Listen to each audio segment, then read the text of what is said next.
Bonjour à tous et à toutes, j'espère que vous allez bien. Alors comme promis, je vous fais un petit complément par rapport à la pleine lune qui vient de passer, qui a pas mal remué, qui a pas mal secoué.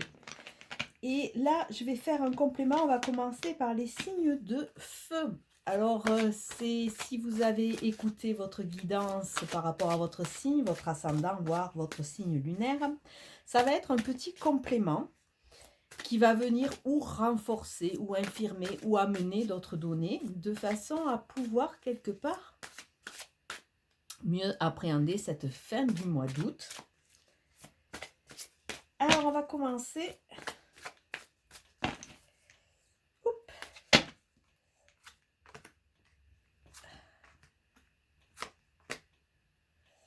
Alors pour les signes de feu, on voit qu'il va y avoir de l'agitation. Il y a comme si quelque part vous aviez perdu un peu pied ou que vous vous étiez laissé embarquer entre guillemets dans le flot de vos émotions. Ce qu'on voit pour cette fin de mois, avec cette pleine lune qui vous fait travailler et qui vous a fait travailler, on voit qu'il y a une tempête en vue. Alors, il va y avoir de l'animation. Il risque d'y avoir de la colère, il risque d'y avoir de l'agitation. On voit que, quelque part, on va être un peu tributaire des éléments. Donc là, on est averti, on va nous demander quelque part de reprendre le contrôle. Alors là, les deux premières cartes qu'on a, on a l'appréciation et le voyage à l'envers. Alors c'est comme si, à travers ces trois cartes, on perd des pieds et on n'avait plus quelque part l'appréciation honnête, non mais c'est pas honnête que je veux faire, l'appréciation réelle du contexte et que quelque part on se laisse un peu bouffer par nos émotions. Comme il y a le voyage qui est à l'envers, ça veut dire que c'est une route qui est mise, qui est en train de se mettre en place et qui doit perturber. Alors on peut dire à travers ces trois cartes que quelque part on perd peut-être nos repères ou alors on perd nos habitudes, on voit qu'il y a des choses à laisser et tout cela fait que, on n'a plus une vision vraiment, réelle et il y a honnête qui me revient, honnête de la situation. C'est vrai qu'elle semble un peu floutée par par tous nos conditionnements, par tous nos peurs et nos schémas. Donc là, on nous demande à travers cela de reprendre un peu le contrôle, hein, parce qu'il y a une notion de contrôle et même si pour le moment on est en chemin, ce chemin de l'évolution qui va nous amener vers quelque chose de différent, hein, n'importe comment. On nous demande de rester quand même dans ce contrôle parce que a priori, il va y avoir de l'agitation. Donc comme toute agitation, ça dépendra de votre positionnement par rapport à votre façon d'appréhender les choses, puisque toute agitation est une leçon et toute leçon est là simplement pour vous mettre en lumière et vous aider à comprendre certaines choses. Donc on voit qu'il y a la tempête en vue, il va y avoir de l'agitation, peut-être de la colère.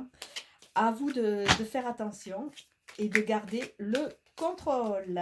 Alors, on va continuer pour voir si les cartes complètent cela.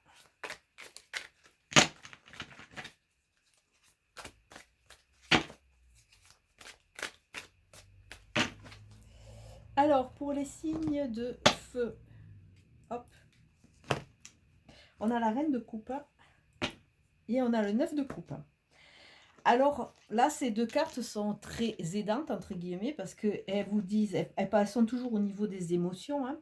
9 de coupe, elles vous disent de faire un souhait, mais quelque part de rester focus et de lâcher prise, parce qu'on sait, on regarde, elle est en train de méditer, de lâcher prise un peu sur ce qui va se passer.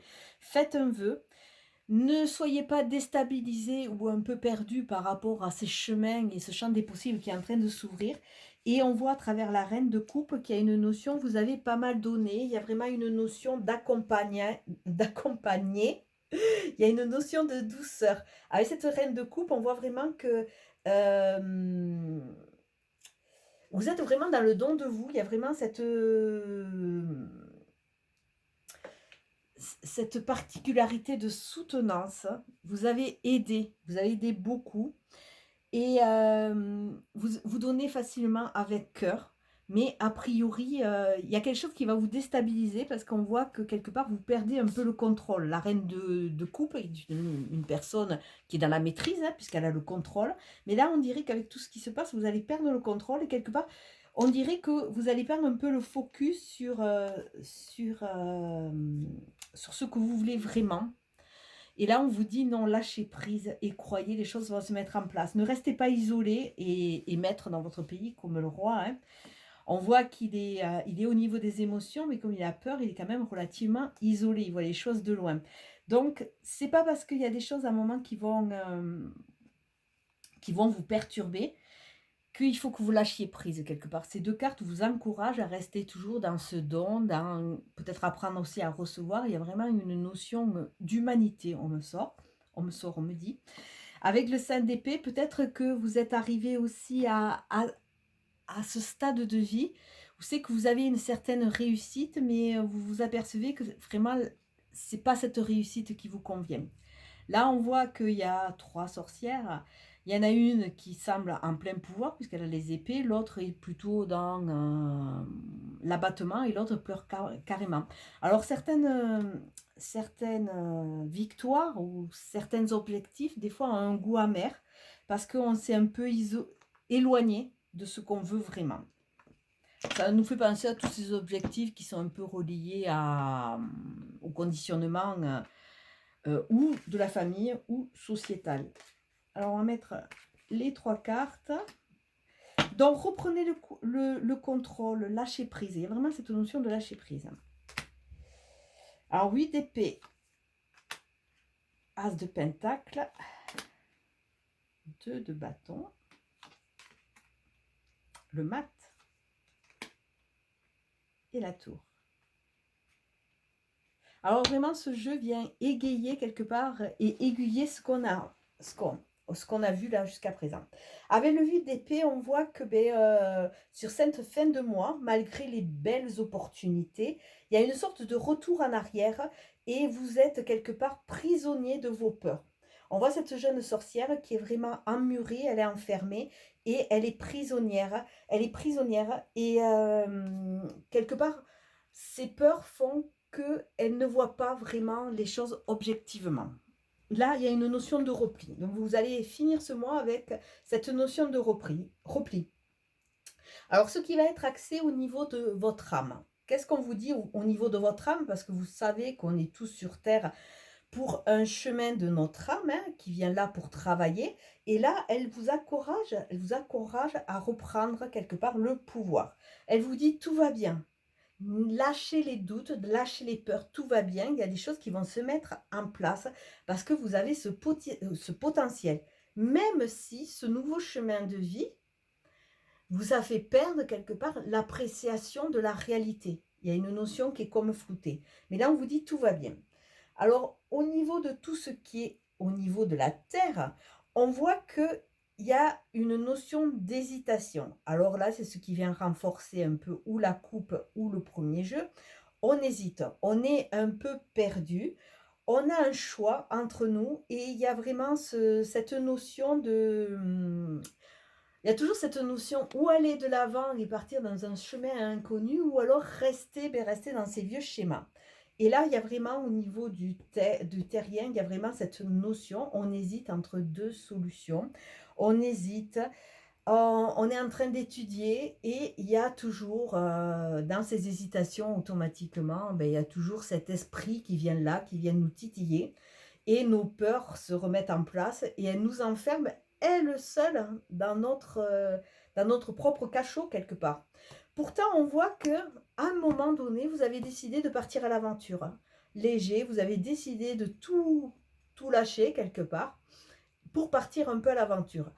Et quelque part, dans ce départ à l'aventure, à un moment, vous avez des peurs qui vous ont regagné et vous avez l'appréciation qui est floutée. Le voyage, on voit le chemin qui est relié au mat, qui est un peu flouté.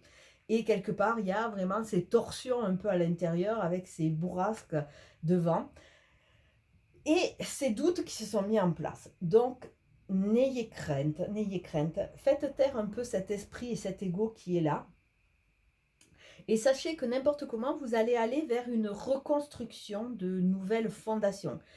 comme si maintenant, à travers ce jeu, on vous dit: «Ouais, vous avez fait ce chemin, vous avez pris cette décision de partir, de changer certaines choses de votre vie, certains positionnements, certains fonctionnements». Donc tout n'est pas jeté, hein, vous pouvez garder les fondations, mais peut-être que vous avez construit, une partie de vos châteaux sur des sables mouvants. Il est peut-être temps aussi de rétablir un peu tous les équilibres. Alors on va regarder les 2 options qui vont être associées au niveau de l'esprit. Alors, il y a une option qui est un peu mature, immature plutôt, oui, une mature et une plutôt immature. Avec le page de coupe, qu'est-ce qu'on voit? On voit qu'on nous demande de se reconnecter de nouveau à notre créativité. Malgré les peurs, il est temps vraiment de se reconnecter à notre créativité, de faire des choses qui nous font plaisir. Donc ça veut dire rester focus sur ce chemin, ce nouveau chemin qui va être différent. Alors sûrement que les bases et le mode de fonctionnement va être différent, c'est pour ça qu'on est un peu perturbé. Mais là, on nous demande d'aller vraiment à l'intérieur de nous de façon à se reconnecter à cette créativité, à ses envies quelque part, à son potentiel. Après, de l'autre côté, on a quelque chose qui est beaucoup plus mature, puisqu'on a l'empereur qui nous parle de construction, qui nous parle de solidification, qui nous parle de reprendre son propre pouvoir, hein. Avec l'empereur, on voit que là, c'est des hésitations qui remontent dans le sens où c'est que il y a quelque chose d'assez rigide qui peut être peut-être en association avec ce 8 d'épée. À travers cette rigidité de l'empereur, on voit qu'on a le plein potentiel, hein, puisque c'est à côté de l'as de pentacle, mais on voit qu'on met peut-être un peu trop de rigueur, comme si à travers cet empereur, on mettait la barre trop haut et on avait du mal à lâcher prise sur certains événements. Là, on nous demande à tra de se reconnecter à notre puissance, là, c'est plus axé au niveau de la puissance, mais mettre aussi, de la flexibilité. De la flexibilité, de l'acceptabilité aussi par rapport à tout ce qui peut se passer, de façon à laisser un peu plus cette magie, ce côté créateur se mettre en place. Et aussi, il y a une notion de ne pas s'en vouloir. Vous voyez qu'à travers la tour, il y a des choses qui sont en train de se casser la pipe. On est en train de casser pour reconstruire.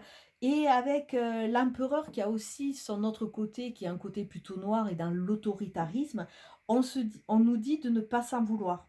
C'est presque des étapes obligées, des étapes qui sont peut-être un peu fluctuantes, mais c'est des étapes.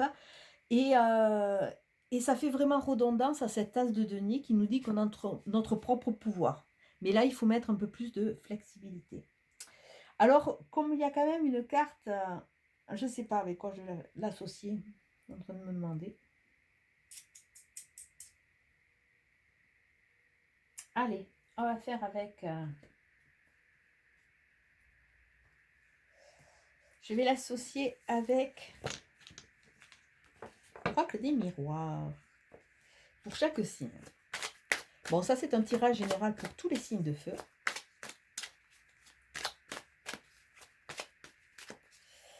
Alors, ça va être pour le lion.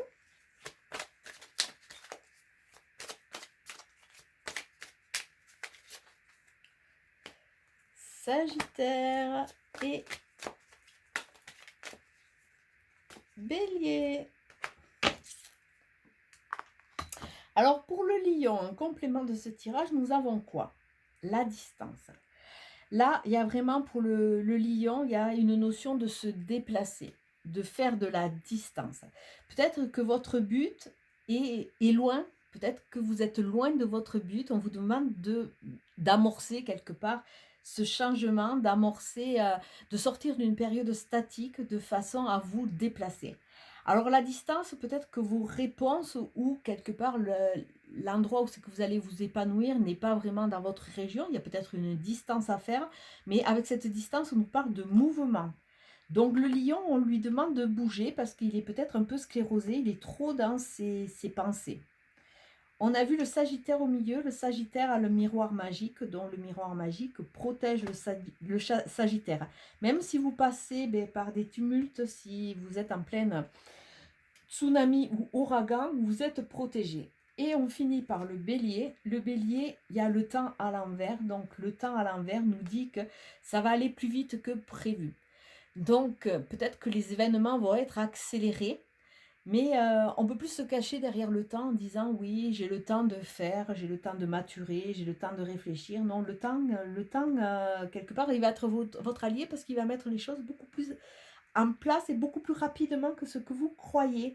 Donc ayez confiance et essayez de faire taire vos doutes parce que quelque part, ils vous parasitent un peu.